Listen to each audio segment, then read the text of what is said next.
قال اللہ سبحانہ وتعالی فی کتابہ المجید بسم اللہ الرحمن الرحیم یوم ندعو کل اناس بامہم صدق اللہ العلی العظیم۔ اللہ سبحانہ وتعالی نے قرآن میں ارشاد فرمایا ہے کہ ہم روز قیامت ہر شخص کو اس کے امام کے ساتھ بلائیں گے۔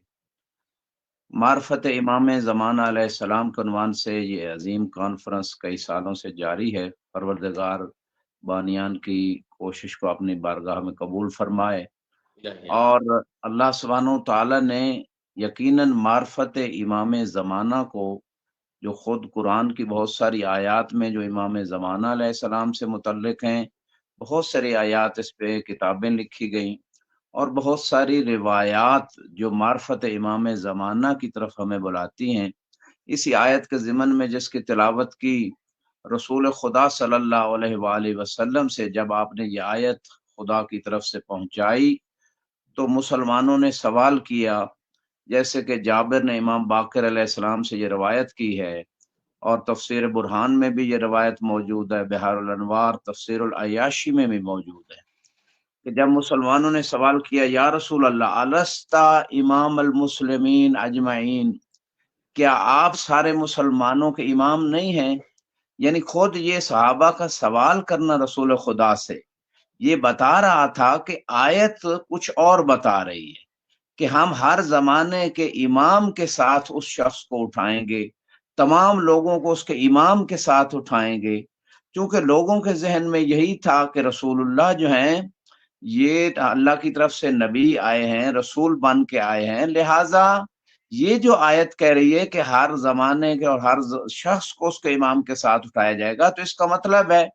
کوئی اور ہیں کوئی امام ان رسول خدا کے علاوہ؟ تو سوال بتا رہا ہے کہ ان کے ذہنوں میں یہ سوال بن رہا تھا۔ تو اللہ کے رسول نے فرمایا انا رسول اللہ علی الناس اجمعین،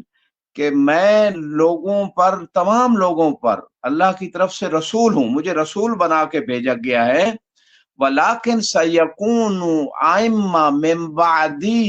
من اللہ من اہل بیتی، کہ ان قریب میرے بعد میرے اہل بیت سے اللہ کی طرف سے امام ہوں گے۔ اب اللہ کے رسول نے اس آیت کی تفسیر میں بتا دیا کہ میرے بعد میری اہل بیت سے اللہ کی طرف سے امام ہوں گے۔ فَيُظْلَمُونَ وَيُكَذَّبُونَ، ان آئمہ پہ ظلم بھی کیا جائے گا اور ان آئمہ کو جھٹلایا بھی جائے گا۔ اور پھر فرمایا وَمَن تَوَلَّاهُمْ فَهُوَ مَعِي وَمِنِّي وَسَيَلْقَانِي يَوْمَ الْقِيَامَةِ، کہ جو شخص بھی ان آئمہ کو مولا مان لے گا، امام مان لے گا، ان کے حکم کے مطابق چلے گا، تو پہلا فائدہ یہ اسے ہوگا کہ وہ منی یعنی میری امت سے اسے قرار دیا جائے گا، میری امت سے ہو جائے گا۔ وَمَعِي، اور میرا صحابی بن جائے گا۔ روز قیامت کی بات ہو رہی ہے، دنیا میں بھی وہ صحبت نصیب ہو جائے گی قرآن کی آیت کی روشنی میں۔ وَالَّذِينَ مَعَهُ أَشِدَّاءُ عَلَى الْكُفَّارِ رُحَمَاءُ بَيْنَهُمْ، کہ جو رسول کے صحابی ہیں، جو رسول کے ساتھی ہیں، وہ کافروں پہ شدید ہیں اور آپس میں رحم دل ہیں۔ جن کے اندر یہ دو کوالٹیز ہیں وہ دنیا میں بھی صحابی ہیں، ہر زمانے میں رسول اسلام کے ساتھی قرار دیے جا سکتے ہیں اس آیت کی روشنی میں۔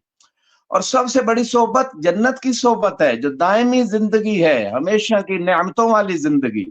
تو اس میں رسول اسلام کا صحابی ہمیشہ کے لیے بننے کے لیے وہ اہل بیت کو امام مانے اور ان کے حکم کو مانے۔ رسول خدا فرما رہے ہیں اور میری امت سے ہو جائے گا اور روز قیامت مجھ سے ملاقات کرے گا، یہ اللہ کے رسول اس حدیث میں ارشاد فرما رہے ہیں۔ اور پھر فرماتے ہیں وَمَنْ ظَلَمَهُمْ أَوْ أَعَانَ عَلَىٰ ظُلْمِهِمْ، کہ جو میری اہل بیت پہ ظلم کرے گا یا ظلم کرنے میں تعاون کرے گا، وَيُكَذِّبْهُمْ، اور ان کو جھٹلائے گا، فَلَا يَكُونُ مِنِّي وَلَا مَعِي وَأَنَا بَرِيٌّ مِّنْهُمْ، کہ جو شخص بھی ایسا ہوگا نہ وہ میری امت سے ہوگا جو اہل بیت پہ ظلم کرے گا، جو ظلم کرنے میں تعاون کرے گا، اور نہ وہ میرا ساتھی ہوگا جنت میں، اور میں ان سے بری ہوں، میں ان سے برات کا اظہار کرتا ہوں۔ لہٰذا اللہ کے رسول نے اس حدیث میں جو اس آیت کے ضمن میں وارد ہوئی ہے، اس آیت کی تفسیر میں وارد ہوئی ہے، رسول خدا نے یہ فوائد بتا دی کہ جو بھی 12 ائمہ کو امام مانے گا آخرت میں بھی اس کے لیے کامیابی ہے، رسول کی صحبت بھی نصیب ہوگی، رسول کی امت سے وہ قرار پائے گا،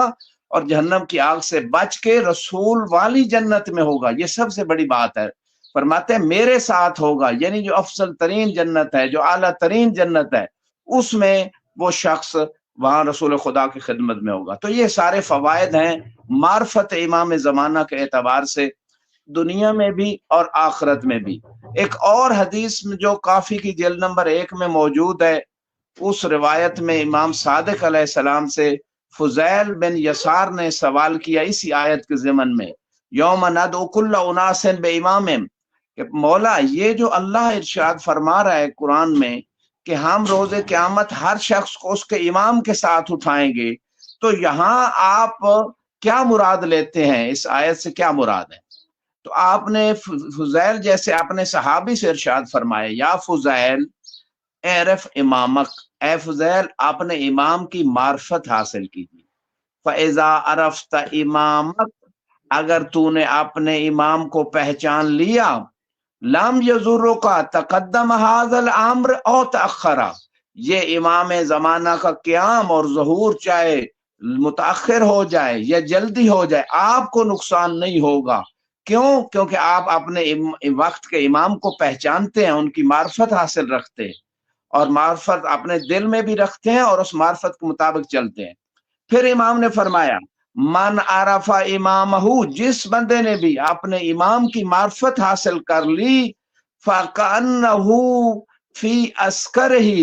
تو ایسا شخص ایسے ہوگا کہ گویا وہ امام کی فوج کے اندر موجود ہے، اتنا اسے اجر و ثواب ملے گا۔ بلکہ اس مقام پہ آگے مزید فرمایا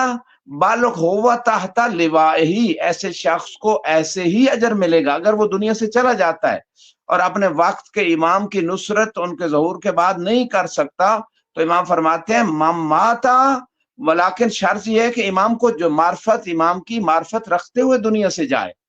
تو اس شخص کو پھر پرواہ نہیں ہونی چاہیے، پھر اس کو ویسے ہی اجر ملے گا کہ جیسے امام کی فوج میں امام کی نصرت میں کھڑا ہے، امام کے علم کے نیچے وہ موجود ہے۔ اور بعض روایات میں اگر دنیا سے انسان چلا جاتا ہے تو قبر میں آ کے فرشتے جو انتظار کر کے گیا امام کا، معرفت کے ساتھ گیا ہے، طاعت کر کے گیا امام کی جیسے ہونی چاہیے تھی طاعت، تو ایسے شخص کو فرشتے جا کے قبر میں آواز دیں گے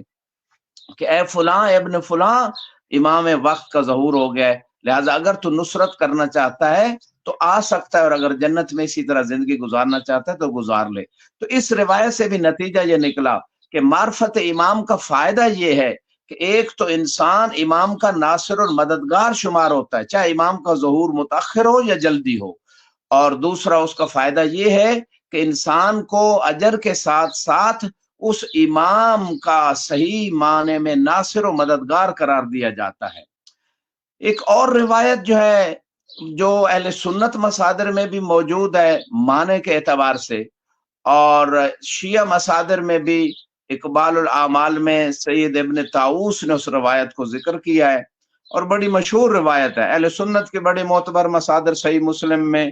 اور اسی طرح بعض اور مصادر میں وہ روایت موجود ہے، تھوڑے سے الفاظ کی تبدیلی کے ساتھ، معنی وہی ہے، تواتر کی حد تک وہ معنی دے رہی ہے روایت۔ اور اس میں فرماتے من مات ولم یعرف امام زمانہ مات میتۃ الجاہلیہ، کہ جو بندہ دنیا سے چلا جائے اور اپنے وقت کے امام کو نہ پہچانے، وہ شخص جاہلیت کی موت مرتا ہے۔ اب یہاں پہ سوال یہ پیدا ہوتا ہے کہ جاہلیت کی موت سے مراد کیا ہے؟ سب سے پہلا فائدہ تو یہ ہے کہ معرفت امام واجب ہے۔ اگر ایک انسان معرفت، جیسے کہ حدیث رسول خدا میں نہیں حاصل کرتا کوئی شخص معرفت امام، تو وہ زمانہ جاہلیت جیسے زمانہ کفر، زمانہ شرک، زمانہ جہالت کی طرف جیسے لوگ مرتے تھے اور ان کو کوئی پتہ نہیں ہوتا، کہ جو بغیر امام کے مر جاتا ہے وہ جاہلیت کی موت مر جاتا ہے۔ اور کچھ لوگ کہتے ہیں کہ یہاں مراد نبی ہیں، یہاں مراد رسول خدا امام ہے، حالانکہ وہ جو میں نے پہلی روایت 3 کتابوں کے حوالے دے کے پڑھی ہے، اس میں خود رسول اسلام فرما رہے ہیں کہ میں مراد نہیں ہوں یوم ندعو کل اناس بامامہم، بلکہ میری اہل بیت سے وہ امام ہوں گے۔ تو وہ واضح فرما دیا وہ کون امام مراد ہیں۔ اسی طرح مجموع الزوائد میں روایت موجود ہے، بہت ساری کتابوں میں اہل سنت مصادر میں۔ یہاں پہ ایک اور چیز جو ہے معرفت امام کے حوالے سے کہ اس کے فوائد کیا ہیں دنیا و آخرت کے اعتبار سے، اور اگر نہیں ہوگی تو نقصانات کیا ہیں، یعنی ایسے نقصانات ہیں کہ جس کا نتیجہ ہلاکت ہے، جس کا نتیجہ جہنم ہے. جیسے کہ بعض روایات میں یعنی جو قرآن کی ایک آیت کی تفسیر میں آیا، ائمۃً یدعون الی النار ویوم القیامت لا ینصرون،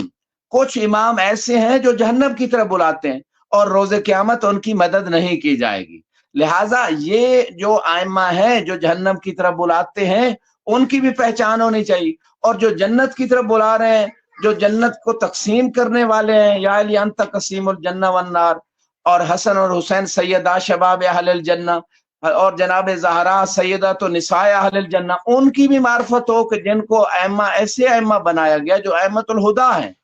تو یہ دونوں چیزوں کی معرفت اگر انسان کو نہیں ہوگی تو یقیناً ایسا انسان جو ہے وہ دنیا کے خسارے اور نقصان میں بھی پڑے گا، گمراہ ہو جائے گا اور ہدایت سے دور ہو جائے گا. اور اگر معرفت ہوگی تو ہدایت، جیسے کہ دعائے عدیلہ مفاتیح الجنان میں بھی یہ مومن اگر پڑھے اس کو تو موت جو ہے نا ایمان پہ ہوتی ہے. اس میں ایک جملہ ہے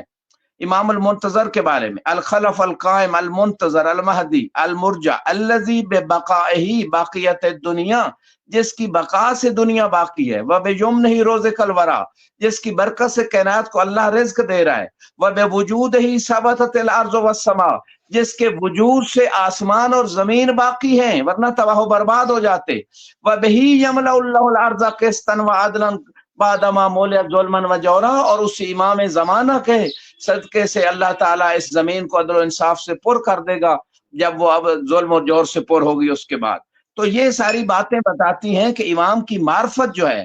وہ اس دنیا میں بھی کامیاب زندگی گزارنے کے لیے ضروری ہے، صحیح دین کی پہچان کے لیے ضروری ہے. امام کی پھر اطاعت ہوگی، جیسے قرآن میں وَقُلْ اعْمَلُوا فَسَيَرَى اللَّهُ عَمَلَكُمْ وَرَسُولُهُ وَالْمُؤْمِنُونَ، روایت بتاتی ہے جیسے اس آیت کی تفسیر میں اللہ نے کہا کہ عمل کرو،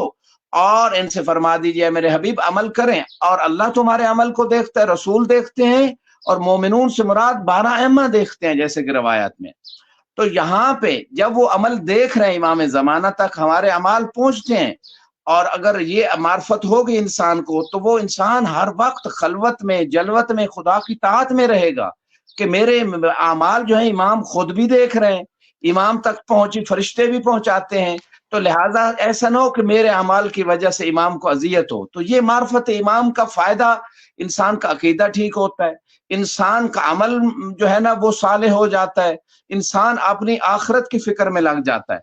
بس مختصر ختم کر رہا ہوں اپنی بات کو. اور اسی طرح ایک اور مقام پہ رسول خدا فرماتے ہیں افضل اعمال امتی انتظار الفرج، کہ میری امت کا سب سے افضل ترین عمل یہ ہے کہ امام زمانہ کے ظہور کا انتظار کرنا. اب انتظار فقط ہاتھ پہ ہاتھ رکھ کے بیٹھ جانا یہ انتظار نہیں ہے. سچا انتظار یہ ہے کہ امام کی صحیح معرفت ہو. کم سے کم معرفت یہ ہے کہ امام کس بات سے خوش ہوتے ہیں، کس بات سے ناراض ہوتے ہیں،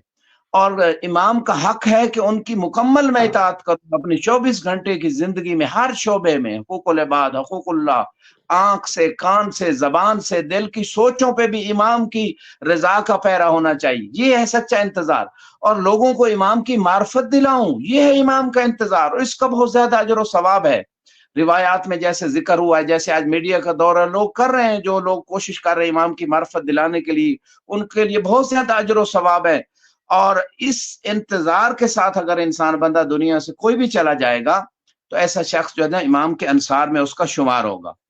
اور اسی طرح بعض روایات میں یہ بالکل واضح ہے کہ کسی بندے کا عمل ہی قبول نہیں جس کو امام کی معرفت نہیں، یا کسی ایک امام کا منکر ہے تو اس کا کوئی عمل قابل قبول نہیں. امام باقر علیہ السلام جو ہے نا وہ زرارہ سے ارشاد فرما رہے ہیں، امام نے بنی الاسلام علی 5 اشیاء، کہ اسلام کی بنیاد 5 چیزوں پہ ہے، الصلاۃ والزکاۃ والحج والصوم والولایہ، نماز ہے، زکوٰۃ ہے، حج ہے، روزہ ہے، اور ولایت ہے.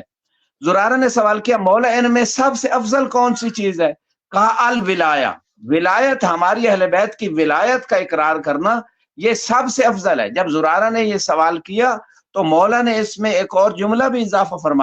فرمایا اگر کوئی شخص جو ہے پوری زندگی جو ہے وہ راتوں کو قیام کرے، قام لیلہ و سام نہارہ، اور دن کو روزہ رکھے، انفق جمیع مالہ، پورے اپنے مال کو اللہ کے راستے میں خرچ کر دے، اور پورا دہر کے برابر جتنا یہ دنیا کا زمانہ ہے اس کے برابر اگر حج کرے، ثم لم یاتی بولایہ ولی اللہ، اگر پھر بھی اس کے پاس ولی اللہ کی ولایت کا عقیدہ نہیں ہوگا، ما کان لہ علی اللہ حق من ثوابہ، اس کا اللہ کے اوپر اللہ کے ثواب میں سے کوئی حق نہیں ہوگا۔ تو یہ روایت بھی بتا رہی ہے کہ ایسا شخص جس کے پاس 12 ائمہ کی امامت کا عقیدہ نہیں ہے، امام زمانہ کو امام نہیں مانتا، تو ایسے شخص کے عمل قابل قبول نہیں ہے۔ اور آخری بات یہاں پہ میں یہ کرنا چاہوں گا کہ اگر کوئی بندہ ضلالت اور گمراہی سے نکلنا چاہتا ہے، اور اسی طرح شرک و کفر کی موت سے بچنا چاہتا ہے، اعمال کو قبول کروانا چاہتا ہے، رسول اسلام کی صحبت چاہتا ہے، اور رسول اسلام کی امت میں سے ہونا چاہتا ہے، اور ایسا شخص رسول خدا کی شفاعت اگر چاہتا ہے، امام زمانہ کی شفاعت چاہتا ہے، تو یہ تمام فوائد جو ہیں ان کے حصول کے لیے اور ان تمام نقصانات سے، دنیا و آخرت کے جو نقصانات ہیں ان سے بچنے کے لیے امام کی معرفت بھی حاصل کرے اور امام کی طاعت بھی کرے۔ اور اس پہ اتنی ادلہ، 2000 دلیلیں تو علامہ ہلی نے الفین کتاب میں لکھ دی، آیات و روایات اور عقلی ادلہ جو 12 ائمہ کی امامت پہ ہیں۔ اور مشہور سنی شیعہ کتابوں میں خلفائی اثنا عشر وکلہم من قریش، بعض میں کلہم من بنی ہاشم، تو 12 جو خلیفے ہیں رسول خدا کے ان کی پہچان ضروری ہے۔ اور جناب المعدت میں 12 ائمہ کے نام بھی موجود ہیں۔ جابر ابن عبداللہ انصاری نے 12 ائمہ کے وہ نام جو جنت سے تختی آئی تھی وہ جناب سیدہ کے بارگاہ سے وہ دیکھے تھے۔ اور اسی طرح انی تارکن فیکم الثقلین، مشہور سنی شیعہ کتابوں کی متواتر حدیث کہ 2 گراں قدر چیزیں چھوڑ کے جا رہا ہوں، کتاب اللہ و اطرت اہل بیتی، 2 چیزیں، ایک اللہ کی کتاب، دوسری میری اہل بیت، ما ان تمسکتم بہما، جب تک دونوں سے متمسک نہیں رہو گے۔ تو دونوں میں 12ویں امام بھی موجود ہیں، تو دونوں لن تضلوا من بعدی ابدا۔ آج جو امت گمراہ ہو گئی اس کی وجہ بعض نے قرآن کو چھوڑ دیا، بعض نے اہل بیت کو چھوڑ دیا، بعض نے دونوں کو چھوڑ دیا۔ تو یہ مسئلہ ہے۔ تو انسان اگر گمراہی سے بچنا چاہتا ہے اور آخرت کی کامیابی اور دنیا کی کامیابیاں چاہتے ہیں تو وقت کے امام کی خصوصی معرفت حاصل کرے۔ اور آخر میں یہی دعا جو امام صادق علیہ السلام سے بھی وارد ہے اور امام زمانہ کے ایک خاص نائب سے بھی وارد ہے، وہ دعا کرتے ہوئے میں اختتام کروں گا۔ الہی انکا ان لم تعرفنی نفسک لم عارف حجتک، پروردگار مجھے اگر تو اپنی پہچان نہیں کرائے گا، لم عارف رسولک، کہ میں تیرے رسول کو نہیں پہچانوں گا۔ الہی وَإِن لَمْ تُعَرِّفْنِي رَسُولَكَ لَمْ عَارِفْ حُجَّتَكَ، پروردگار اگر تو مجھے اپنے رسول کی معرفت صحیح معنوں میں نہیں کروائے گا تو میں تیری حجت کو نہیں پہچانوں گا۔ وَإِن لَمْ تُعَرِّفْنِي حُجَّتَكَ ضَلَلْتُ عَنْ دِينِي، کہ اگر تو مجھے اپنی حجت کی صحیح معرفت نہیں کرائے گا تو میں دین سے گمراہ ہو جاؤں گا۔ تو دین کی گمراہی سے بچنے کے لیے حجت خدا کی معرفت ضروری ہے۔ اور جتنے بھی برادران نے یہ کوشش کی امام زمانہ کی نصرت کے لیے، پروردگار ان کے اس عمل کو اپنی بارگاہ میں امام زمانہ کی اور دین مبین کی نصرت قرار دے، اور ہم سب کو امام زمانہ کی شفاعت نصیب ہو اور ان کی معرفت کے ساتھ مکمل طاعت کی ہمیں توفیق نصیب ہو۔ وآخر دعوانا ان الحمدللہ رب العالمین۔ حوزہ علمیہ نجف اشرف کی معروف ترین شخصیت جو کہ کسی تعارف کا محتاج نہیں ہے، علامہ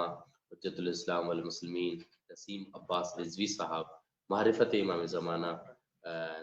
پر بہت ہی گفتگو اور بہت قیمتی نکات اور قیمتی گہرائیوں کی طرف جو اشارہ کیا ہے، انشاءاللہ مومنین ان سے استفادہ کریں گے۔ ہم شکر گزار ہیں قبلہ کے کہ وقت نکالا اور اس کانفرنس کا جو کہ ہر سال حصہ ہوتے ہیں اور روح رواں ہوتے ہیں، ایک دفعہ پھر شکریہ ادا کرتے ہیں قبلہ کا کہ آپ نے اپنا وقت نکالا اور مومنین آپ کے اس بیانوں سے مستفید ہوئے۔ جزاکم اللہ خیر الجزا۔